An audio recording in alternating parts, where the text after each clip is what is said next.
한 주간 우리 주님 은혜 가운데 평안하셨습니까? 아멘. 소리가 좀 울리는 것 같죠? 네. 이번 주부터 교회력으로 대림절이 시작됩니다.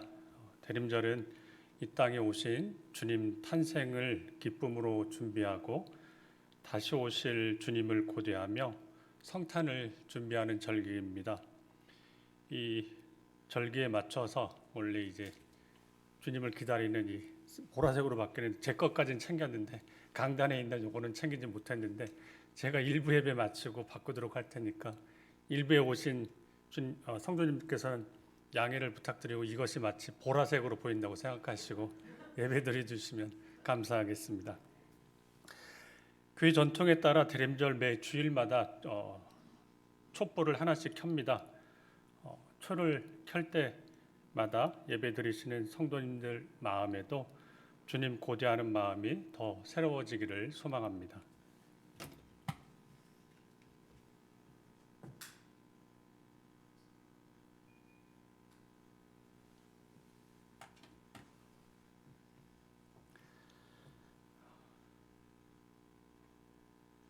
함께 예배 인사 나누겠습니다. 찬미예수, 마라나타. 함께 예배하는 성도들과 인사하겠습니다. 예수샬롬, 예수샬롬. 다 함께 일어나셔서 거룩하신 하나님께 예배를 드리겠습니다.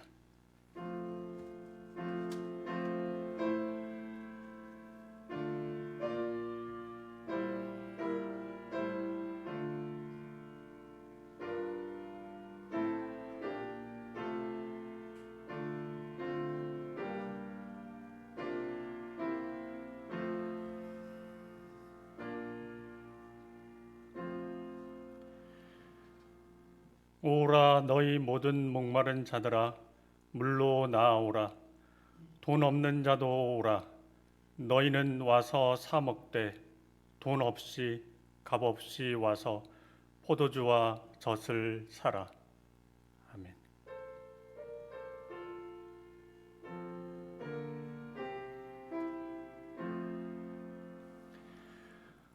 온 세상을 위하여 오신 예수님, 어두운 세상의 빛으로 오신 주님의 은혜에 감사드립니다. 죽음의 세상에 생명으로 오시고 죄로 깨어진 세상을 회복하시는 주님 사랑에 감사드립니다. 대림절 초를 밝히며 기도합니다. 이 땅에 사람으로 오신 주님을 기억하며 다시 오실 주님 고대하는 소망으로 우리를 새롭게 하여 주옵소서. 이 예배 가운데 빛 되신 주님께서 임재하셔서 영광 받아 주시길 원하오며 이제 우리의 믿음을 사도신경으로 고백하오니 나는 전능하신 아버지 하나님 천지의 창조주를 믿습니다. 나는 그의 유일하신 아들 우리 주 예수 그리스도를 믿습니다. 그는 성령으로 잉태되어 동정녀 마리아에게서 나시고 본디오 빌라도에게 고난을 받아 십자가에 못 박혀 죽으시고 장서된 지 사흘 만에 죽은 자 가운데서 다시 살아나셨으며 하늘에 오르시어 전능하신 아버지 하나님 우편에 앉아 계시다가 거기로부터 살아있는 자와 죽은 자를 심판하러 오십니다. 나는 성령을 믿으며 거룩한 공교회와 성도의 교제와 죄를 용서받는 것과 몸의 부활과 영생을 믿습니다. 아멘.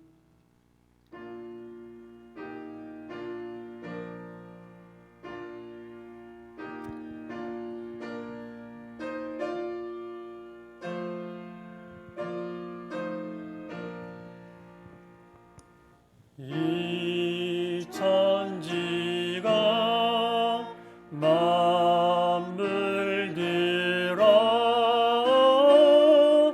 복 주신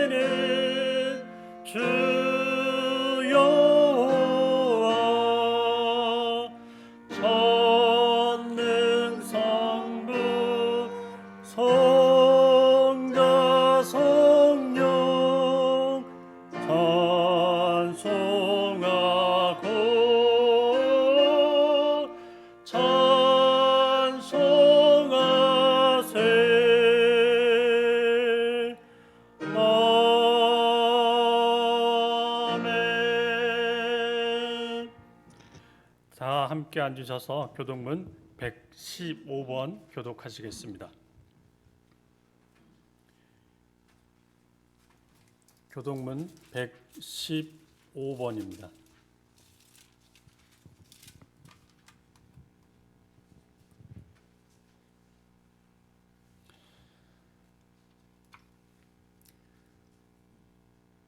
성문으로 나아가라 나아가라, 백성이 올 길을 닦으라. 큰 길을 수축하고 수축하라. 도를 제하라. 만민을 위하여 기치를 들라. 여호와께서 땅 끝까지 선포하시되, 너희는 딸 시온에게 이르라. 보라, 내 구원이 이르렀느니라. 보라, 상급이 그에게 있고 보응이 그 앞에 있느니라 하셨느니라.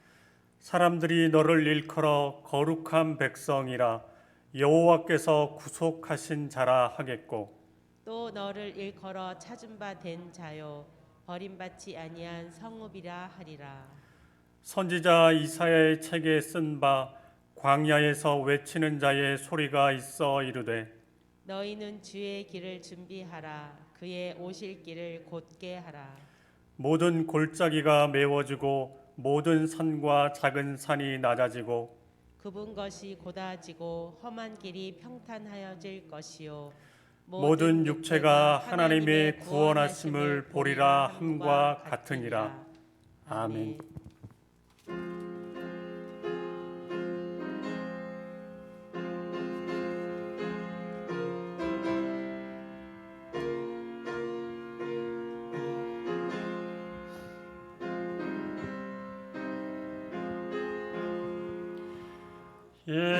예수님 오소서. 임마누엘 우리 주 이곳에 오셔서 기도 들어주소서. 능하신 주께서 크신 일을 행하사 간구하는 우리의 기도를 들어주소서. 예수님 오소서.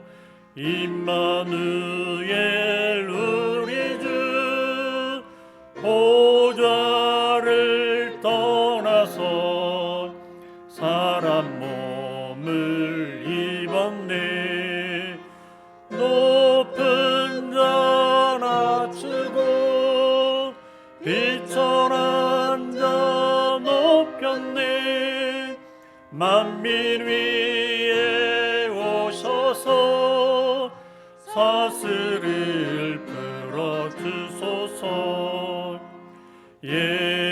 예수님 오소서. 임마누엘 우리 주 죄악된 세상에 속죄 주러 오셨네. 줄인 자 먹이며 병든 자를 고쳤네. 천하 만민 돌보사 빛의 길 가게 하소서.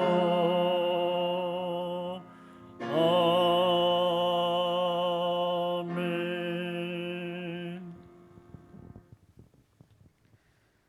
사랑의 주님, 감사합니다.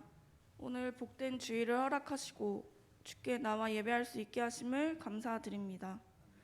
예배를 드리는 모든 이들에게 동일한 은혜를 허락하소서. 죽기까지 우리를 사랑하신 주님, 주님의 사랑에 감사와 찬양을 드립니다. 그러나 주님, 매 순간 흔들립니다. 주님의 자녀로 산다 하면서도 일상의 흔적에서는 주님 닮아가는 모습들이 보이지 않을 때도 있고, 주님께 받은 사랑으로 우리 주변을 챙기고 바라보아야 하는데 여전히 우리 자신에게 집중되어 있을 때가 많습니다. 주님의 사랑을 전한다 하면서도 사랑의 빛이 전달되지 못합니다. 주님, 용서해 주세요.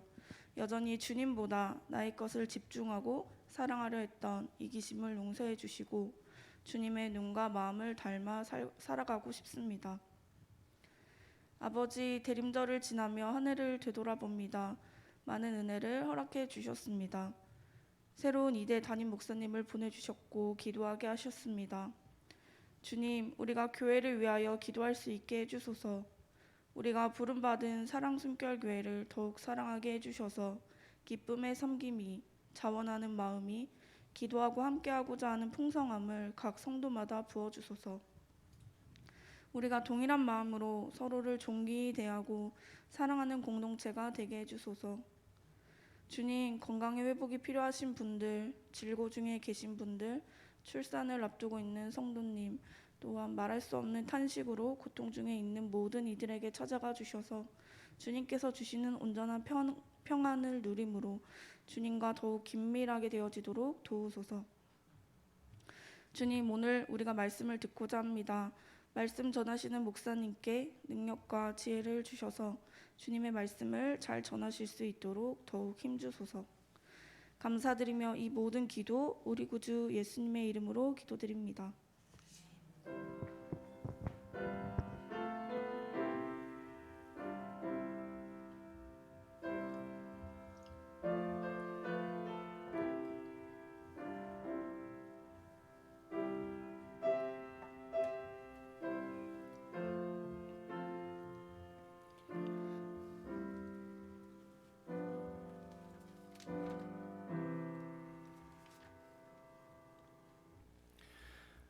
죄를 자백하고 은혜를 구하는 이들에게 하나님께서 주시는 용서의 말씀입니다.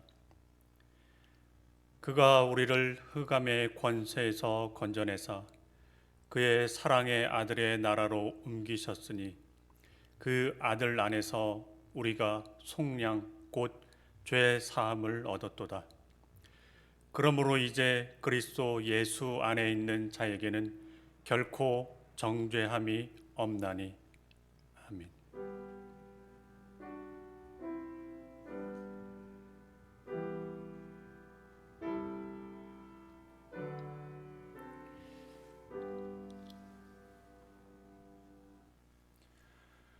오늘 우리에게 주시는 말씀은 신약 마태복음 6장 5절에서 9절까지 말씀입니다. 신약 마태복음 6장 5절에서 9절까지 말씀입니다.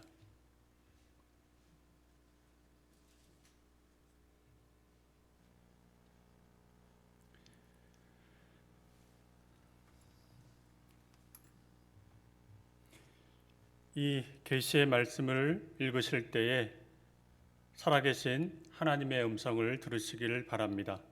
다 함께 읽겠습니다. 또 너희는 기도할 때에 외식하는 자와 같이 하지 말라. 그들은 사람에게 보이려고 회당과 큰 거리 어귀에 서서 기도하기를 좋아하느니라. 내가 진실로 너희에게 이르노니 그들은 자기 상을 이미 받았느니라. 너는 기도할 때에 내 골방에 들어가 문을 닫고 은밀한 중에 계신 내 아버지께 기도하라. 은밀한 중에 보시는 내 아버지께서 갚으시리라. 또 기도할 때에 이방인과 같이 중언부언하지 말라. 그들은 말을 많이 하여야 들으실 줄 생각하느니라. 그러므로 그들을 본받지 말라. 구하기 전에 너희에게 있어야 할 것을 하나님 너희 아버지께서 아시느니라. 그러므로 너희는 이렇게 기도하라. 하늘에 계신 우리 아버지여, 이름이 거룩히 여김을 받으시오며. 아멘.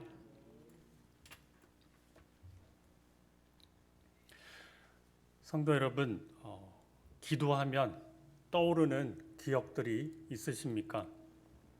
다들 한 가지 이상은 계실 것 같습니다. 혹은 어떤 분들은 한 보따리 가득이어서 어떤 생각이 먼저 떠오를까 고민하시는 분도 계실 텐데, 저는 불신가정에서 태어나 중학교 2학년 때부터 친구를 따라 교회에 다니기 시작했습니다.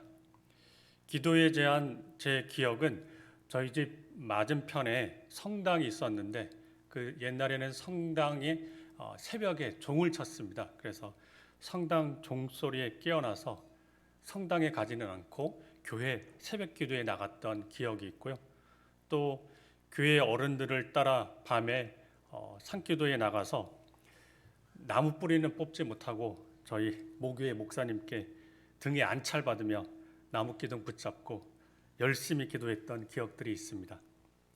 그리고 대학생 시절에는 중고등부 교사로 수련회 봉사를 하면서 학생들과 저녁마다 뜨겁고 열심히 기도했던 기억들이 있는데 이때 열심히 기도했더니 제 몸에 신기한 흔적이 남기도 했었습니다. 이 신기한 흔적이라는 게 어떤 성령 체험 그런 게로 생각할 수 있는데 그건 아니고요. 2박 3일 수련회 마치고 다음 날 교사로 봉사했던 형들과 몸을 씻다 보니까 제 이제 배에 있는 명치하고 배꼽 사이에 진하지는 않았지만 파란 멍이 들어 있었습니다. 그래서 왜 멍이 들었지? 그때 기도하면서 제가 배를 열심히 쳤나 했는데 그러지는 않았는데 그 시절에는 기도한다고 하면은 다들 이제 열심히 부르짖으면서 기도했습니다. 다들 주여 부르면서 그때 중고등부 학생들도 그렇게 부르면서 기도를 했는데 그렇게 부르짖는 기도를 따라 하다 보니까 제 성대가 약해서 금방 목이 쉬어버렸습니다. 그래서 제 딴에는 방법을 찾다가 배에 힘을 주어 기도하면 목이 덜 쉰다는 것을 발견했습니다. 그때 누가 알려줬으면 이 고생하지 않았을 텐데 제가 그때 터득을 늦게 해가지고 그 이후로 열심히 이제 배에 힘을 주고 기도했는데요. 그 여름 수련회에서도 밤새도록 배에 힘을 꽉 주고 열심히 기도했습니다. 그런데 2박 3일 동안 배에 힘을 주었던 게 제 배 근육에 무리였는지 나중에 보니까 배에 멍이 들어 있었습니다. 지금은 그렇게 열심히 기도하라면 하기 어렵지만 멍이 들었던 그 추억은 그 시절 하나님께 간절히 기도했던 제 모습이 떠오르는 기도의 추억이자 체험입니다. 오늘 읽으신 본문은 아시겠지만 주기도문이 기록되어 있는 본문입니다. 주기도는 예수님께서 교회에 남겨주신 가장 위대한 신앙 유산 가운데 하나입니다. 이 자리에서 주기도 전체를 다루기에는 시간의 한계도 있고 제 능력의 한계가 있기 때문에 다 다루지는 못합니다. 그리고 무엇보다 또 서목사님 계실 때 설교를 통해서 주기도 전체를 한번 다뤄주셨기 때문에 전체 기억은 그 옛 설교를 기억하신 반면 살펴보시고요. 저는 주기도의 첫 구절을 통해서 우리 신앙 생활에서 본질적인 한 부분을 함께 나누려고 합니다. 마태복음 6장 전반부는 구제와 기도와 금식에 관한 예수님의 말씀입니다. 구제와 기도와 금식은 유대교 영성을 드러내는 중요한 수단이었습니다. 경건한 유대인들, 그러니까 아주 신앙이 좋은 사람들은 반드시 구제, 기도, 금식에 헌신해야 했었습니다. 그런데 예수님은 그 시대에 신앙 좋았던 사람들이 아주 열심히 행했던 구제, 기도, 금식에 관해서 주의할 것들을 말씀하셨습니다. 함께 읽은 6장 5절부터 9절까지 말씀은 기도에 관한 말씀입니다. 그래서 6장 5절부터 8절까지 이 구절을 요약한다면 너희는 이렇게 기도하지 말라입니다. 성도 여러분, 예수님께서 너희는 이렇게 기도하지 말라고 하셨는데 왜 이렇게 기도하지 않는 것이 중요할까요? 또 이게 얼마나 중요했으면 예수님께서 이렇게 경고하셨을까요? 이렇게 기도하지 말라는 이 예수님의 경고는 크게 두 가지입니다. 첫째, 외식하는 자와 같이 하지 말라. 둘째, 이방인과 같이 중언부언하지 말라. 외식하는 자는 위선자를 말합니다.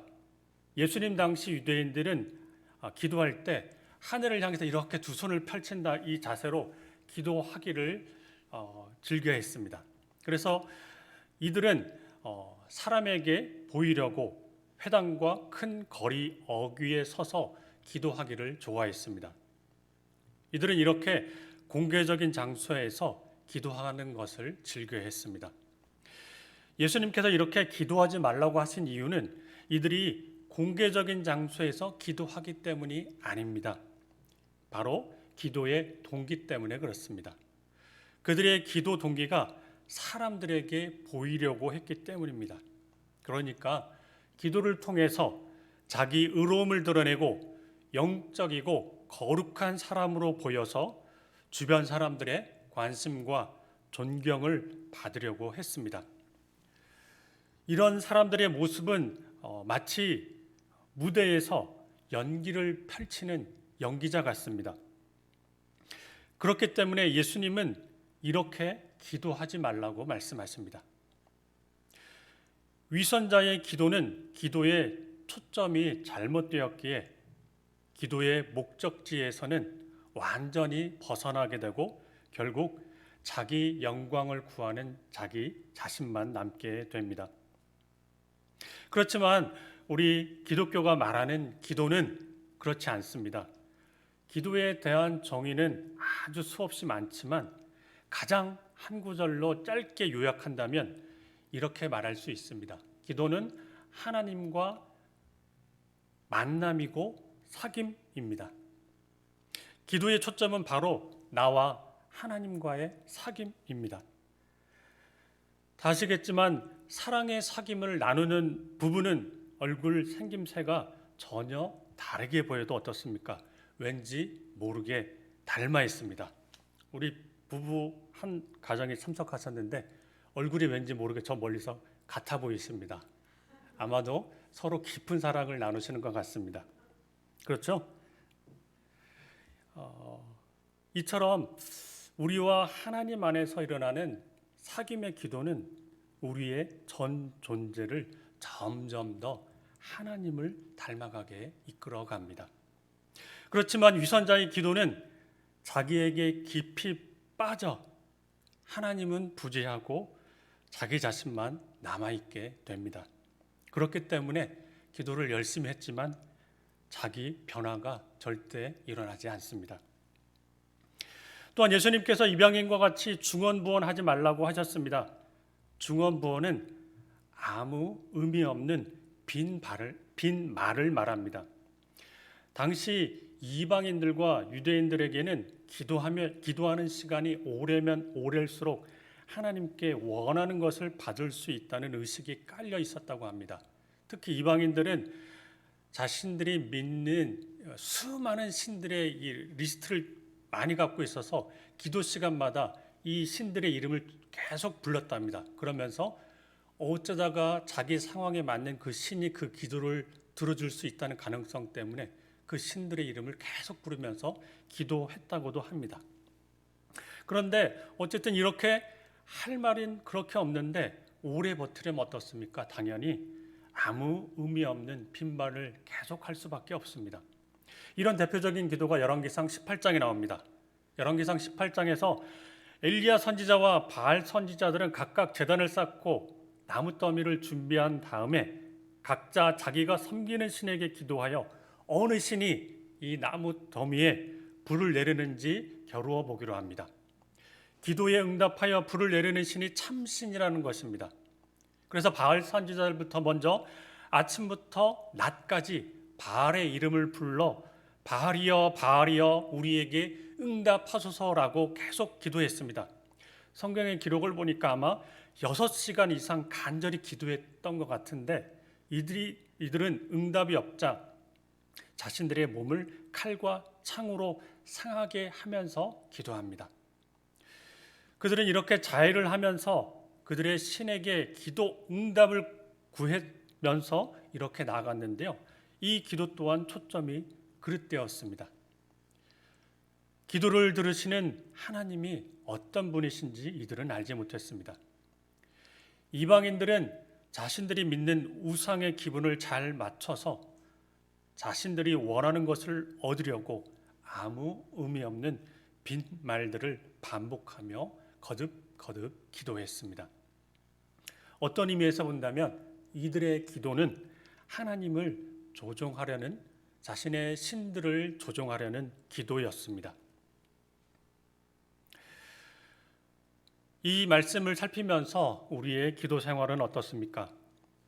하나님께 기도한다고 했지만 결국 자신만 남았던 위선자처럼 하나님을 믿고 기도하고 있지는 않습니까? 아니면 이방인처럼 내가 조종하고 내가 원하는 하나님을 어쩌면 만들어서 그것을 믿고 기도하고 있지는 않습니까?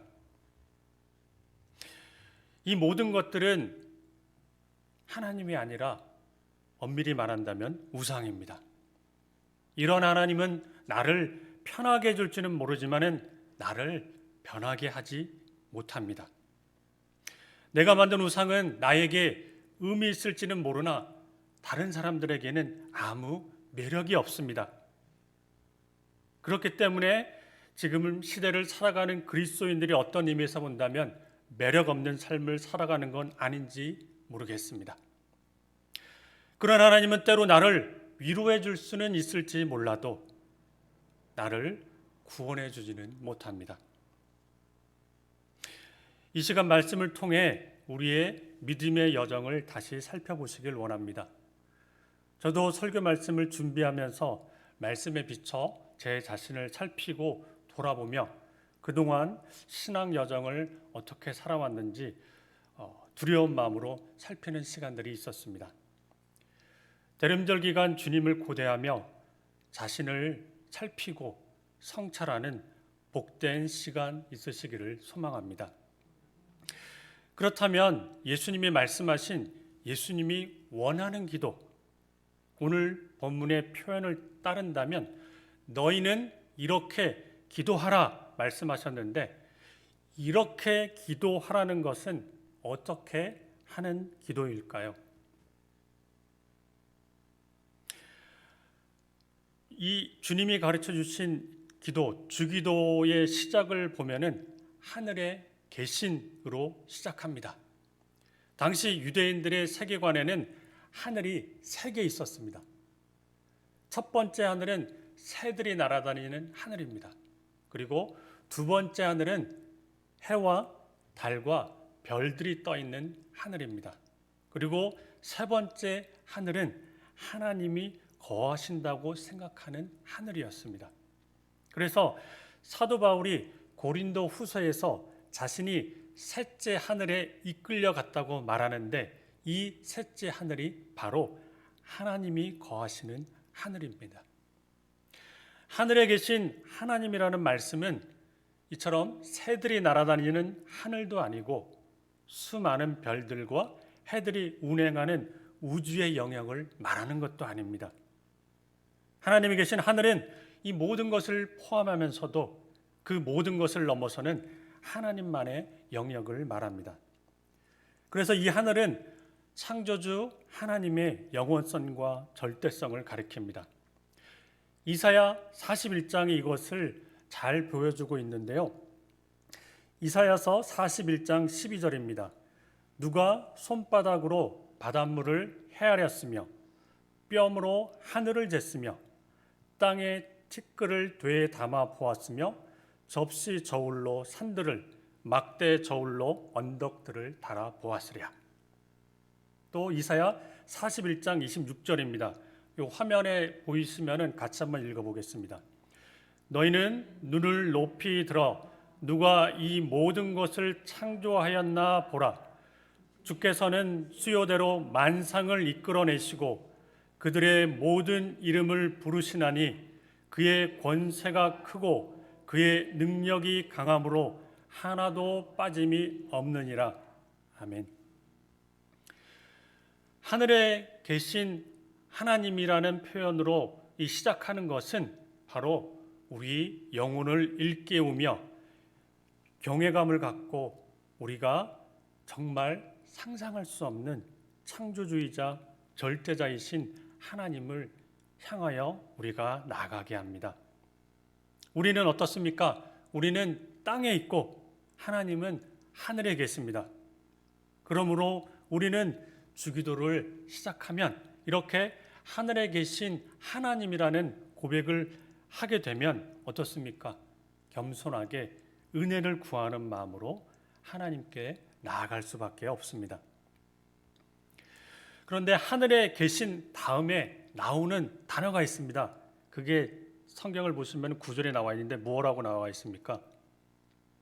하늘에 계신 우리 아버지, 우리 아버지여라고 되어 있는데요. 우리까지는 오늘 다루지 못하고 아버지까지만 이제 함께 살펴볼 건데, 오늘 함께 살핀 이 본문 5절에서 9절까지 이렇게 살핀다면 6절에 내 아버지께 또 내 아버지께서 두 번 이런 표현이 반복이 되고 8절을 보시면 너희 아버지께서, 그리고 9절 하늘에 계신 우리 아버지여. 이 짧은 9절에 아버지란 표현이 무려 4번 반복되고 있습니다. 5절 안에 지금 4번 반복되고 있는데요. 기도에 있어서 가장 중요한 초점이 어디냐면 바로 아버지라는 것입니다. 그리고 한글 성경과는 달리 원어에서는 이 주기도의 시작이 어떤 단어가 먼저 나오느냐 하면은 아버지라는 단어가 먼저 나옵니다. 기도할 때 아버지. 예수님께서는 하늘에 계신 하나님께서 절제자이시지만 또한 그분께서는 우리의 아버지가 되신다고 우리에게 말씀해 주십니다. 갈라디아서 4장 6절 7절 말씀입니다. 너희가 아들임으로 하나님의 그 아들의 영을 우리 마음 가운데 보내사 아빠 아버지라 부르게 하셨느니라. 그러므로 내가 이후로는 종이 아니요 아들이니 라고 이 성경에 기록되어 있습니다. 우리는 예수 그리스도로 인하여 하나님을 아버지라고 아빠라고 부를 수 있는 하나님의 자녀입니다. 부모가 자녀에게 가장 먼저 가르쳐주는 단어가 엄마, 아빠입니다. 저는 아빠이기 때문에 아빠를 먼저 했으면 좋겠는데 언제나 애들은 거의 99% 엄마를 먼저 부르더라고요. 그러니까 단어를 배울 때 아빠, 엄마를 하는데 단어가 더 편해서 그런지 엄마와 자주 있어서 그런지 아빠보다는 엄마라는 단어를 어쨌든 좀 빨리 자기 입술로 표현하는 것 같은데요. 이렇게 부모들이 자녀에게 엄마, 아빠라고 알려주는 이유는 바로 아시겠지만 자기 자녀와 관계를 맺기 위해서 그렇습니다. 이 말도 못하는 새 생명과 어떻게든 관계를 맺어보려는 부모의 노력으로 내가 엄마야, 내가 아빠야 라고 애에게 계속 알려줍니다. 이걸 세뇌라고 할 수 있을까요? 그렇지는 않지 않습니까? 부모는 자녀에게 사랑의 마음으로 자기 자녀에게 자신이 엄마이고 아빠이기 때문에 이렇게 부르라고 이야기를 합니다.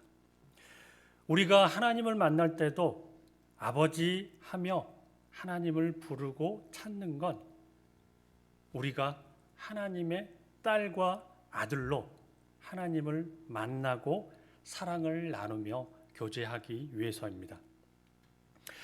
그런데 우리가 이렇게 관계를 맺으려는 아버지는 정말 어떤 아버지일까요? 아버지를 생각하면은 혹은 우리 자신의 육체의 아버지를 생각할 때도 많은데 그것보다는 한번 이번에는 성경에 나오는 하나님 아버지에 대한 기록들을 살펴봤으면 좋겠습니다. 성경에 하나님 아버지에 대한 표현이 기록된 구절은 정말 많은데요. 그 가운데 하나를 소개하자면 가장 대표적으로 나오는 게 누가복음 15장에 나오는 탕자의 아버지입니다. 다 아시지 않습니까? 아버지가 멀쩡히 살아계시는데 둘째 아들이 어떻습니까? 유산을 달라고 합니다. 그래서 집을 떠나 방탕한 삶을 살던 이 둘째가 돼지가 먹는 쥐엄 열매라도 먹고자 하는데 주는 사람이 없는 인생의 밑바닥에 도달해서야 돌이켜 다시 아버지께 돌아갑니다. 둘째가 돌아가서 만나고자 하는 이 아버지는 어떤 아버지입니까? 누가복음 15장 20절 말씀입니다. 이에 일어나 아버지께로 돌아가니라.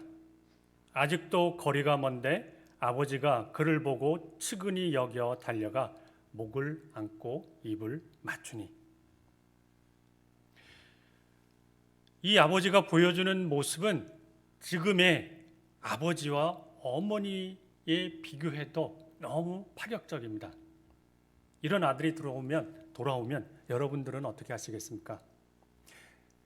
설교를 준비해서 생각해 봤습니다. 만약 우리 집 둘째가 이렇게 한다면 해서 돌아왔다. 그러면 저는 이런 짱구야 하면서 이 등짝 스매싱을 수십 번은 때렸을 것 같습니다. 아니 유산을 달라고 난리를 펴서 가져갔으면 아니 하다못해 보란 듯이 잘 살아야 될 거 아닙니까? 그런데 이 거지보다 더한 몰골로 돌아온 그 둘째를 보는 부모의 마음이 어떻겠습니까? 속이 아프고 상하지 않겠습니까? 자신의 마음을 크게 아프고 힘들게 했지만 그래도 자식의 잘 사는 모습을 바라는 게 바로 부모의 마음이지 않겠습니까? 그런데 이 누가복음에 나온 아버지는요, 아까 읽은 15장 20절의 말씀처럼 언제부터인지는 모르지만 저 멀리서 아들을 기다렸습니다. 그리고 길에서 돌이켜 오는 아들을 보자마자 아버지가 먼저 달려갑니다. 그리고 그를 맞아주고 넘치는 사랑을 베풉니다. 성도 여러분, 탕자의 아버지의 모습이 어떻게 보이십니까? 저는 어떤 의미에서 본다면 굉장히 수동적인 아버지로 보입니다. 그렇지 않습니까? 아들이 돌아올 때까지 마냥 기다립니다. 한국의 부모님은 어떻게 하셨을까요?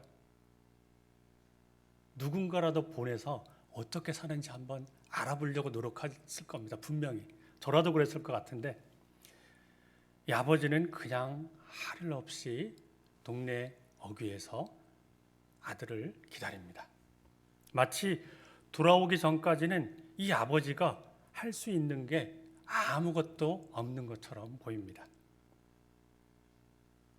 성경을 살피면 하나님 아버지께서 그분의 주권적인 능력을 베푸신 장면들이 굉장히 많습니다. 대표적으로 천지를 창조하실 때입니다. 누구도 그분께 요청하지 않았지만 창조주 하나님께서는 그분의 주권 아래 세상을 창조하십니다. 그렇지만 하나님께서는 자신의 이런 주권적인 능력으로 말한다면 적극적으로 세상을 창조하셨던 순간에도 하나님께서는 오직 한 존재에게는 하나님의 어떤 의미에서 표현한다면 수동성을 베푸셨습니다. 그게 누구냐면 바로 아담으로 대표되는 사람이었습니다. 창세기 2장 19절의 말씀입니다. 여호와 하나님이 흙으로 각종 들짐승과 공중의 새를 지으시고 아담이 무엇이라고 부르나 보시려고 그것들을 그에게로 이끌어 가시니 아담이 각 생물을 부르는 것이 곧 그 이름이 되었더라. 하나님께서는 자신께서 충분히 이름을 지으실 수 있으셨지만 아담에게 이름을 짓도록 하시고 어떻습니까? 가만히 지켜보셨습니다. 하나님께서 마치 정말 수동적으로 아담 곁에 머물러 계시는 것 같습니다. 창조주 하나님께서 이 창조의 순간조차 왜 아담에게 이렇게 하셨을까요? 이거는 이제부터 상상의 영역인데 하나님께서는요, 아담이 자신이 친히 만든 피조물이었지만 아담을 인격적으로 존중하셨기 때문에 곁에서 머무르시면서 지켜보셨습니다. 그렇기에 아담을 일방적으로 다루고 조종하지 않으시고 아담에게 기회를 제공하셨습니다. 그리고 에덴 동산을 아담에게 허락하셨습니다. 이 모든 것을 본다면 온 세상을 창조하신 창조주 하나님께서 피조물인 사람을 인격적으로 존중하십니다. 이 부분을 볼 때마다 참 마음이 놀랍고 감동에 빠져드는 것 같습니다. 하나님의 수동성은 사람을 인격적인 존재로 존중하시고 사람을 인격적으로 대하기 위해서 하나님 그분께서 스스로 선택하신 행위입니다. 이것을 살펴본다면 성경이 말하는 인격적인 관계가 무엇인지 알 수 있지 않으십니까? 인격적인 관계는 관계를 맺고 있는 상대방을 통제하고 조종하기보다는 존중하고 배려하고 기다리는 관계가 성경이 말하는 인격적인 관계입니다. 탕자의 아버지는 돌이켜 아버지에게로 돌아온 아들을 그저 사랑과 환대로 아버지의 집에 받아들입니다. 이 탕자의 아버지가 바로 성경이 우리에게 보여주는 하나님 아버지의 한 모습입니다. 우주를 창조하신 하늘에 계신 하나님이시기도 하지만 이 하나님 아버지께서는 한없고 변함없는 사랑으로 영원한 인자하심으로 우리를 환대하시며 언제든 우리가 돌이켜 찾아가기만 하면 아버지 집에 받아들여 주십니다. 그 집에서 우리를 존중해 주시며 우리와 가장 깊고 가장 친밀한 관계를 맺고 깊은 사랑을 나누고 싶어 하시는 분이 바로 아버지이십니다. 이 자리에 계신 성도 여러분, 하늘에 계신 하나님이시지만 자신이 만든 피조물을, 이 피조물인 사람을 존중하시고 인격적으로 대하시는 이런 하나님이 아버지시라면 이런 하나님 아버지를 영원히 믿어보고 싶지 않으십니까?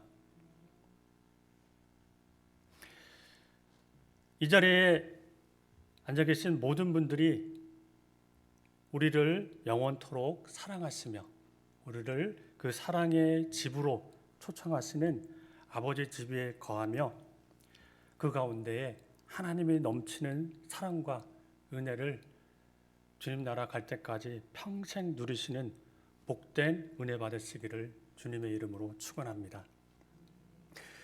대림절이 시작되는 첫 주입니다. 대림절을 기도로 준비하며 성탄을 맞이합시다. 강단에 촛불 하나 켜져서 작은 불을 밝히는 것처럼 우리 마음의 진실로 하나님 아버지를 향한 촛불이 켜져 다시 오실 주님을 기쁘시게 하도록 기도합시다. 사랑 숨결 교회에 속한 모든 성도님들의 신앙 여정에 하나님 아버지와 평생 사귐이 있길 주님의 이름으로 축원합니다. 함께 기도하시겠습니다. 하늘에 계신 하나님 아버지, 하나님은 하늘에 계시고 우리는 땅에서 살아가는 피조물이지만 하나님을 아버지라고 부를 수 있는 은혜 베풀어 주셔서 감사드립니다. 이 땅에서 사는 동안 날마다 아버지와 기도 가운데에 사귐의 교제가 일어나게 하시고 아버지와 만남 가운데 아버지를 온전히 닮아가는 복된 은혜가 저희에게 임하길 기도합니다. 아버지를 만나길 원하는 이들, 아버지를 만나야 하는 이들에게 성령 하나님께서 함께 하시어 하나님을 아버지라 고백할 수 있는 은혜를 허락하소서. 그래야 일평생 우리 하나님을 아버지라 부르며 하늘나라 유업을 상속받는 복된 인생 살아가게 하소서. 하나님 아버지를 아버지라 부를 수 있게 십자가의 사랑을 보여주신 예수님 이름으로 기도드립니다. 아멘.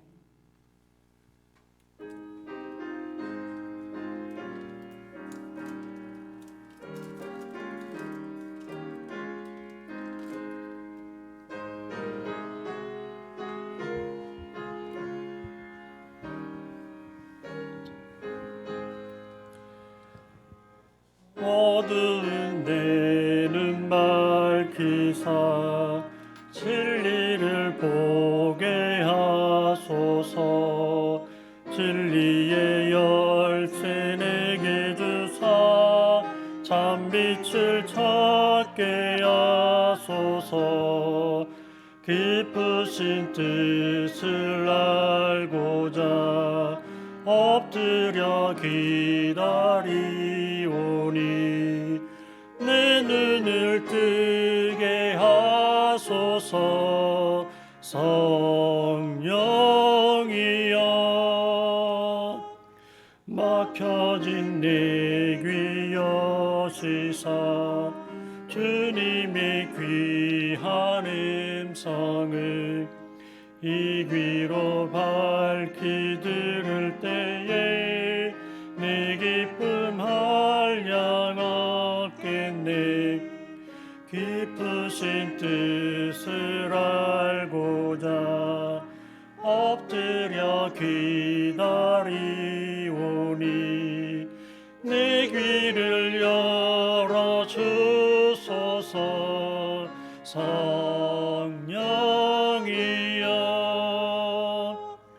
봉해진 내 입 여시사 복음을 널리 전하고 차가운 내 맘 녹여주사 사랑을 하게 하소서.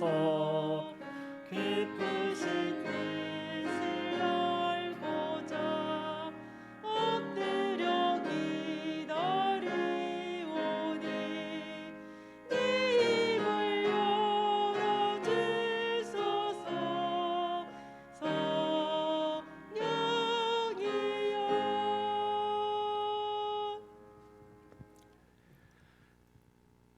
하나님 아버지, 한 주간 저희에게 주신 모든 것들이 다 주님의 은혜임을 믿음으로 고백하며 주님께 예물 올려드립니다. 이 예물에 담긴 성도들의 삶의 고백과 기도 제목 기억하여 주시고 올려드린 11조와 감사헌금, 선교 헌금, 주일 헌금 받아주셔서 모든 예물들 이 세상 주님 오실 길 밝게 비추는 하나님 나라 사역에 사용하여 주옵소서. 예수님 이름으로 기도합니다. 아멘. 교회 소식 알려드리겠습니다. 교회 일면 사랑 편지에도 기록되어 있는 것처럼 담임 목사님 가정이 코로나 확진 판정을 받아서 격리 중에 있습니다. 담임 목사님은 30일 수요일 밤까지 격리하고 계시고요. 아이니는 화요일 날 풀린다고 합니다. 그리고 이제 병원에 계신 김 사모님과 아이리는 언제 돌아오신지 잘 모르겠는데요. 어쨌든 상황을 기억해 주시면서 기도해 주셨으면 감사하겠습니다. 이대 담임 목사 위임 예식을 12월 11일 주일 오후 4시에 거행합니다. 위임 예식을 위해서 기도하며 준비해 주십시오. 이 위임 예식을 위한 기도 모임을 시작합니다. 위임 예식 준비위원회 주관으로 화요일과 목요일 저녁 8시 기쁨 사랑에서 모인다고 합니다. 기억해 주셔서 함께 해 주시기를 원합니다. 2023년 교회 자원봉사자 모집에 기도하며 적극 참여해 주십시오. 오늘까지랍니다. 신청서를 작성하셔서 헌금함에 넣어 주시기를 바랍니다. 여기 계신 분들은 어딘가에 다 지원 다 하시겠죠?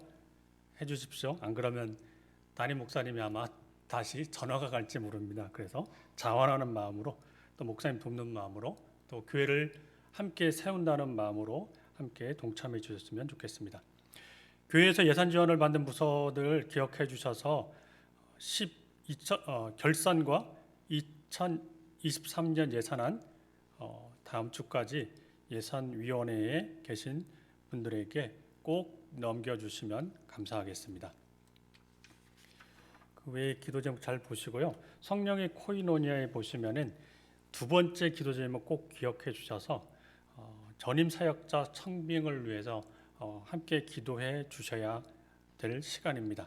그래서 담임 목사님하고 협력해서 교회를 섬길, 목사님이 얼마나 간절히 원하셨으면 우리 교회에 딱 맞는 교역자를 보내주도록 기도해 주세요라고 이렇게 기록하셨는데, 교회에 필요한 전임 사역자분께서 우리 교회에 오실 수 있도록 기도해 주시기를 꼭 부탁드립니다. 이제 일어나셔서 성도들과 함께 사랑의 인사를 나누겠습니다.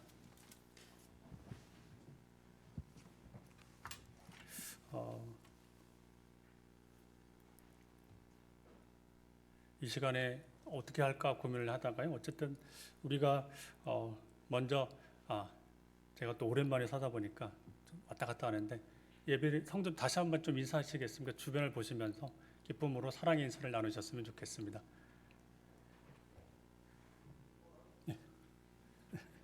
네. 그러면서 우리 축복의 말로 서로를 좀 축복했으면 좋겠습니다. 이렇게 서로 축복하면 좋겠는데요.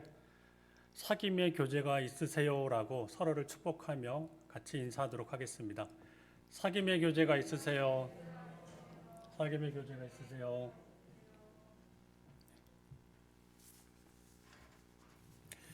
함께 십계명을 확약하겠습니다.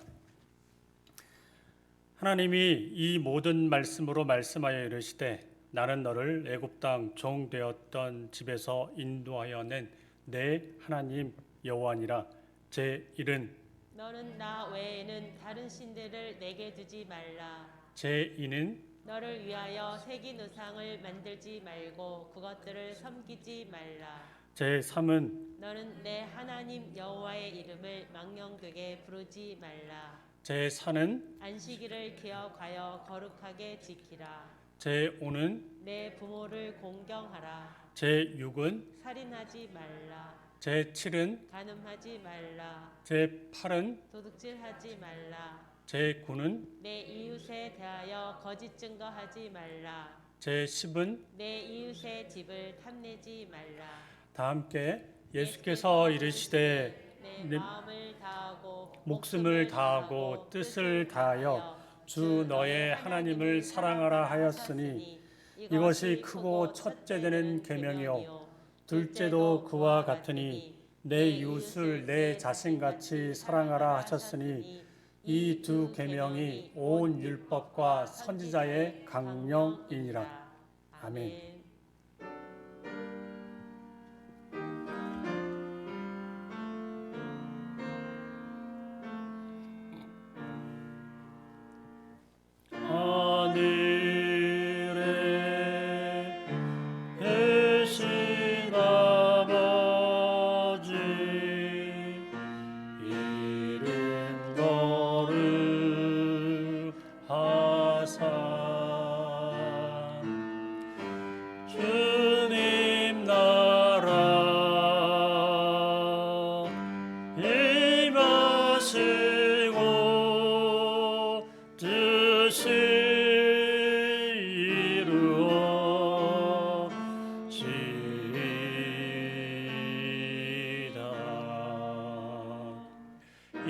일용할 양식 주시고 우리들의 문제 다 용서하옵시고 또 시험에 들게 마시고 악에서 구원하소서.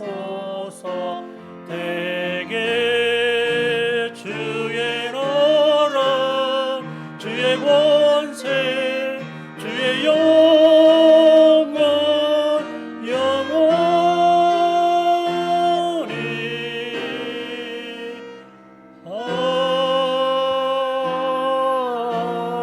아멘.